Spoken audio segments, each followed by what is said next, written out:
आणि काय कारण आहे आज आपण आंदोलनासाठी बसले? जयसेवा, मी मोहित पंधरे, उपाध्यक्ष आदिवासी विद्यार्थी संघ विदर्भ नागपूर. आम्ही 5 ऑगस्ट 2026च्या GR संबंधी जो विनाशकारी GR आमच्या आदिवासी विद्यार्थी व वसतिगृहातील विद्यार्थ्यांवर थोपलेला गेला आहे, त्या GRच्या विरुद्ध आम्ही इथं बसलेलो आहोत. आमच्या खूप चर्चा झाल्या 2 सेक्रेटरी साहेबांसोबत, मंत्री साहेबांसोबत. त्यानंतर त्यांनी सुधारित GR काढला. अगोदर 26 वर्षाची अट होती, त्यानंतर ती 30 वर्षाची करण्यात आली. पण आम्हाला ते अट हवीच नाही आहे, कारण की अगोदरही अट होती नाही अगोदर 2011च्या शासन निर्णयामध्ये. तर आता तुम्ही आमच्यावर ही अट का बरं लादत आहे आणि प्रत्येक वेळी आमच्यावरच का प्रयोग करत आहात तुम्ही, की सर्वात आधी आदिवासी विभागावरच प्रयोग करून पाहावा की हे चालते किती चालते अट बा म्हणून. तर ती ही अट आम्हाला मान्य नाही, म्हणून आम्ही इथं गेल्या 13 तारखेपासून तर आजपर्यंत 6वा दिवस आहे आज इथं आम्ही बसलेलो आहोत. जवळपास 2000 ते 3000 मुलं मुली वसतिगृहातील इथं आम्ही इथं बसलेलो आहोत. आणि कारण सांगा इथे काय? जयसेवा, मी आदिवासी विद्यार्थी संघ विदर्भ नागपूर इथला कोषाध्यक्ष. कारण तर सर असं आहे की 5 ऑगस्ट 2024ला नवीन GR लागू करण्यात आला आदिवासी विद्यार्थ्यांवर. की अट अशी होती की विद्यार्थी फक्त 26 वयापर्यंत एज्युकेशन घेतल्या पाहिजे, त्यानंतर एज्युकेशनचा कोणताही माध्यम नव्हता. परंतु विद्यार्थ्यांना कुठेतरी असं वाटलं की 26च्या नंतरही एज्युकेशन करता येते. त्यासाठी हा GR रद्द करण्यासाठी 13 तारखेपासून तर आतापर्यंत विद्यार्थी ठिय्या आंदोलन करत आहेत. आता पुढचे पाऊल काय राहील सर? पुढचे पाऊल सर, आमचे जे मार्गदर्शक होते किंवा आमचे कमिटीचे मेंबर चर्चा करण्यासाठी सरांकडे गेले आहे मुंबईला. ते आल्याच्या नंतर निर्णय काय होईल ते नंतर सांगण्यात येईल. आपला परिचय द्या आणि पुढचं पाऊल काय राहील तुमच्या? माझं नाव आहे केशव कोडसंगे. मी MA इकॉनॉमिक्स प्रथम वर्षाचे विद्यार्थी आहे. मला कॉलेजला ॲडमिशन मिळालं, पण वसतिगृहात नाही. आम्ही म्हणजे इथे आंदोलनं बसण्याचं कारण हेच आहे की आम्हाला कारण भरपूर आहेत, परंतु मेन म्हणजे आम्ही हा जो GR आहे, हा GR आमच्यासाठी कुठेतरी घातक आहे आणि आमच्या हिताचा नाही. यासाठीच आम्ही ते सर्व अभ्यास करूनच इथे आम्ही सर्व विद्यार्थी नागपूरचे जे शिक्षित विद्यार्थी आहेत, बुद्धिजीवी विद्यार्थी आहे, हे विद्यार्थी ते आंदोलनात बसले आहेत. 13 ऑगस्ट 2026पासून ते आज 18 ऑगस्ट 2026 म्हणजे जेमतेम 6वा दिवस आहे.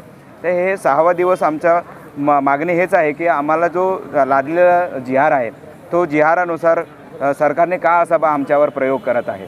मला एक म्हणायचं आहे की सर, आदिवासी जो जमात आहे किंवा विद्यार्थी आहे तो आत्ता कुठेतरी शिक्षणाचा प्रवाहात आला आहे. तर हा येता विद्यार्थ्यांवर का असा बाधा आणत आहे सरकार. मला सरकारनं म्हणजे विनंती करायची आहे की तुम्ही समानता, हा संविधानाने दिलेला समानताचा विचार कधी केला का सरकारने. तर असं जर विचार केला असते तर हा जो GR आहे, काळा GR आहे, हा आमच्यावर थोपलाच नसता. बस मला एवढंच बोलायचं सर. काय ना मॅडम आपलं? माझं नाव मोना रामसिंग टेकाम. काय कारण आहे इथं आपण बसले आहात? 5 ऑगस्टला जे GR आलेला आहे, वयाची मर्यादा वसतिगृहात आम्हाला फक्त 26 वर्षापर्यंतच प्रवेश म्हणून जे अटी ठेवले आहेत ते आम्हाला मंजूर नाही. आणि काही आहेत आमचे आणखी जे मागण्या आहेत त्या अपूर्ण आहेत. आम्हाला फक्त तारीख आणि करू बा असं एक लिस्ट असतो, पण एक मागणी पूर्ण करतो आणि पूर्ण मागणी काही पूर्ण होत नाही आहे. व जोपर्यंत आमची मागणी पूर्ण होणार नाही तोपर्यंत आम्ही इथनं हालणार नाही. व काही आम्हाला आतापर्यंत आमच्या इथे उद्याला आज बैठक आहे. तर आमच्या जे प्रतिनिधी आहेत त्यांनी गेले आहेत. जर त्यांनी आम्हाला जय भीम, जय संविधान, जय सेवा. आज आम्ही बहुजन समाज पार्टी नागपूर शहराच्या वतीने जे या ठिकाणी आंदोलन सुरू आहे, विद्यार्थ्यांच्या हक्क अधिकारासाठी जे अधिकाराचे हनन केले जात आहे त्याच्या समर्थनाविरोधात आम्ही या विद्यार्थ्यांसोबत या ठिकाणी समर्थन देण्यासाठी आलेलो आहे. तुम्ही बघू शकता की वयाच्या 26 वर्षात त्यांना शिक्षण सोडण्यासाठी या GR मध्ये नमूद केलेलं आहे. तुम्ही कोणत्याही लोकप्रतिनिधीसोबत हा कॅमेरा जो मी बोलत आहे तो कॅमेऱ्यात बोलू शकत नाही, तुम्ही कोणत्याही संघटनेत सहभागी होऊ शकत नाही, आंदोलनात सहभागी होऊ शकत नाही. तुमचे जे कपड्याचे पैसे आहेत ते आज पण 2011च्या की 12च्या GR तेवढेच पैसे दिले जात आहे. म्हणजे हा विद्यार्थ्यांचा कुठे हक्क अधिकारांसाठी सगळ्या गोष्टींचं हनन केलेले आहे. त्यांचं व्यक्ती स्वातंत्र्य हिरावून घेतलेलं आहे. हा GR आहे.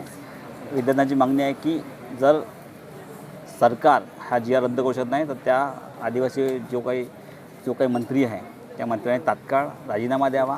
या मुख्यमंत्र्यांना कारण की मुख्यमंत्री शहरात इतकं मोठं आंदोलन सुरू आहे आणि गेल्या 5 दिवसापासून सतत या ठिकाणी ऊन वारा पाऊस या ठिकाणी सतत झेलत आहे आणि या ठिकाणी झोपून आंदोलन करतात. तरी पण कोणते मंत्री आजपर्यंत या ठिकाणी इथे भेट द्यायला आले नाही. हे खूप मोठी शोकांतिका आहे. या ठिकाणी मोठे मोठे मंत्री या नागपूर शहरात आहेत तरी त्या ठिकाणी येऊन एक भेट देत नाही. ही शोकांतिका आहे. आम्ही या आंदोलनाच्या बहुजन समाज पार्टी या आंदोलन समर्थन करते, नेहमी पाठीशी राहील. धन्यवाद. सर आपला परिचय द्यायला सांगा. मी ॲडव्होकेट शुभम राजेंद्र सोळंके, बॉम्बे हायकोर्ट नागपूर बेंचमध्ये कार्यरत आहे. सर्वात आधी जो 5/8/2026ला जो GR निघाला आहे त्या GRमध्ये आदिवासी मुलांचं पूर्ण हनन झालेलं आहे. हा विनाशकारी GR जो आहे मुलांच्या एज्युकेशन पॉलिसीमध्ये नमूद केलेल्या वयाचं उल्लंघन करतो आहे आणि राईट टू असेंब्लीचा राईट जो आहे त्यांचा तो पण व्हायोलेशन करतो आहे.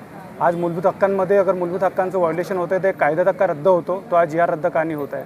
हे सरकारला आमची विनंती आहे की या सरकारने हा GR ताबडतोब रद्द करावा आणि रद्द होत नसेल तर या सरकारने स्वतः जे मंत्रिमंडळ त्यांनी राजीनामा देऊन टाकावा.